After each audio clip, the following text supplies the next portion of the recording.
विनंती करतोय.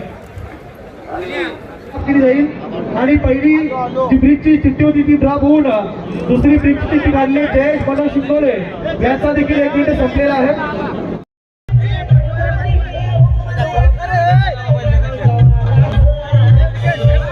आणि मला असं सांगितलं की त्याचे 3 कोटी फॉलोअर्स आहेत. आता 3 कोटी फॉलोअर्स असले तर मी बोललो महापालिकेच्या निवडणुकीला बैलालाच प्रचाराला आणलं पाहिजे. कारण आता 3 कोटी फॉलोअर असलेला ठाणे जिल्ह्यामध्ये तरी कोणी राजकीय नेता मला दिसत नाही. हे बैलावर किती आपण प्रेम करतो, आपल्या परंपरेवर किती प्रेम करतो, शेतकऱ्याच्या नाळेशी जोडलेल्या आपल्या बैलांची जी परंपरा आहे त्या परंपरेवर आपले शेतकरी किती प्रेम करतात याचं हे उत्तम उदाहरण आहे. आणि त्याच बैलगाडा शर्यतीला प्रोत्साहन देण्यासाठी जगदीश पाटील गेल्या 3 वर्षापासून या ठिकाणी या स्पर्धांचं आयोजन करतात.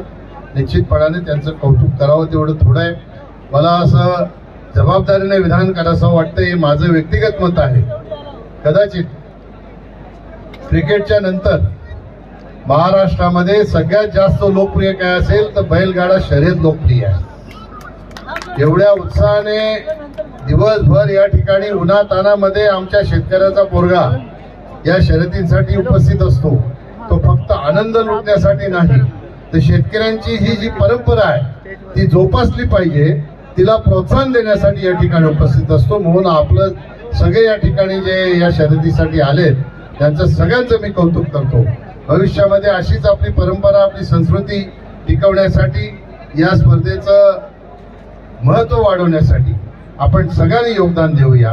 पण अशा प्रकारच्या स्पर्धा भरवताना जरी आपली संस्कृती असली, आपली परंपरा असली, तरी आपल्या ह्या परिसरातील शांततेचं आणि एकात्मतेचं प्रतीक ही या बैलगाडा शर्यती झाल्या पाहिजेत.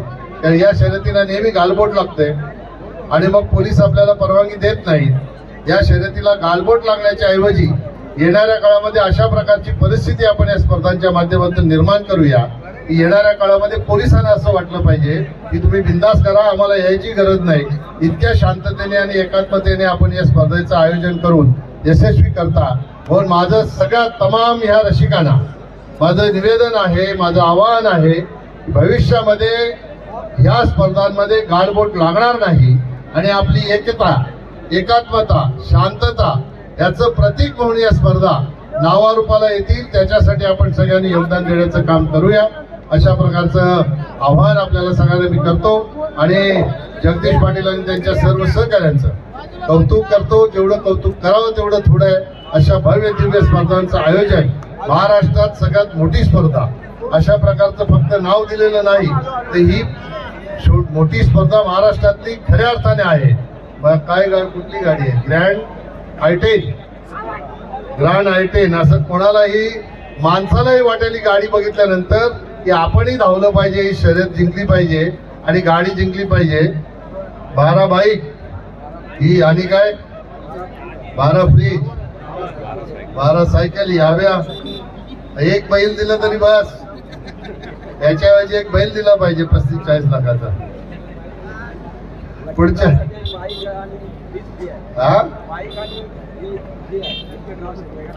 लकी ड्रॉ साठी बाईक आणि फ्रीज फ्री आहे. हे पब्लिक साठी, बघणाऱ्यांसाठी. आमचा नंबर टाकला की नाही त्याच्यात.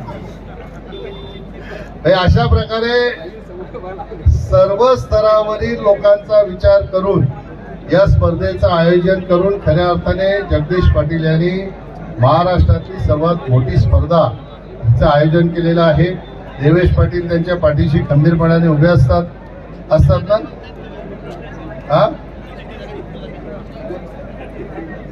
नाही आता सगळ्यांनी वेगवेगळे सांगितलं मला, पण मला जाऊ दे आता राजकारण करायचं. माईक ठेवल्यावर सांगतो तुम्हाला. देवेश पाटील नेहमीच जगदीश पाटील यांच्या पाठीशी खंबीरपणाने उभे असतात. त्यांच्या कुठल्याही कार्यक्रमाला प्रोत्साहन देण्याचं ते काम करत असतात. म्हणून त्यांचंही कौतुक करतो.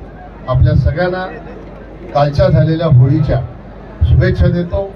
या बैलजोडी शर्यतीच्याही शुभेच्छा देतो आणि माझे 2 शब्द संपवतो. जय हिंद, जय भारत, जय महाराष्ट्र.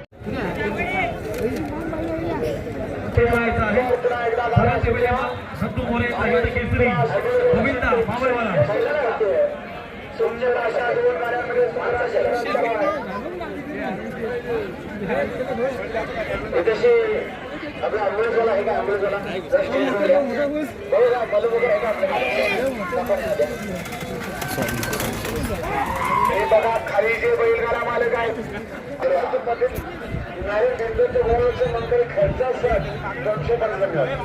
पुन्हा बिंदूच्या प्रेक्षणीय गाड्या पडतात दोन गाड्यांमध्ये सुंदर अशी लढत चालू आहे दोन बिंदूच्या लाटा मानकरी शेतीला खाली मागेकडे होता परंतु आता या शर्यतीमध्ये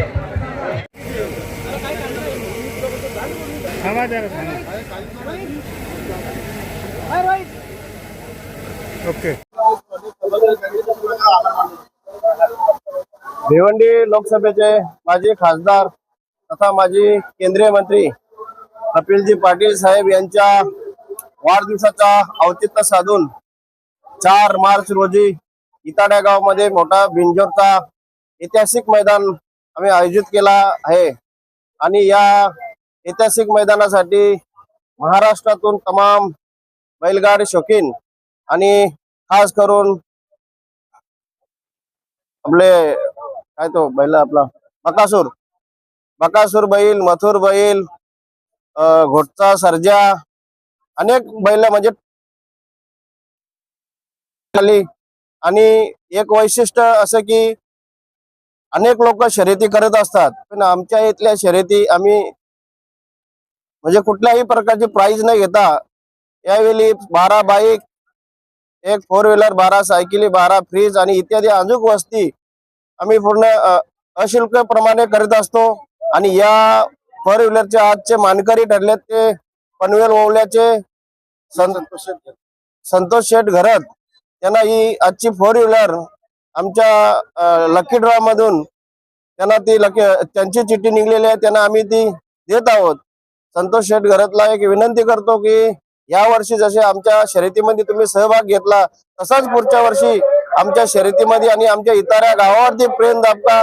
धन्यवाद. सुधारणा झाली.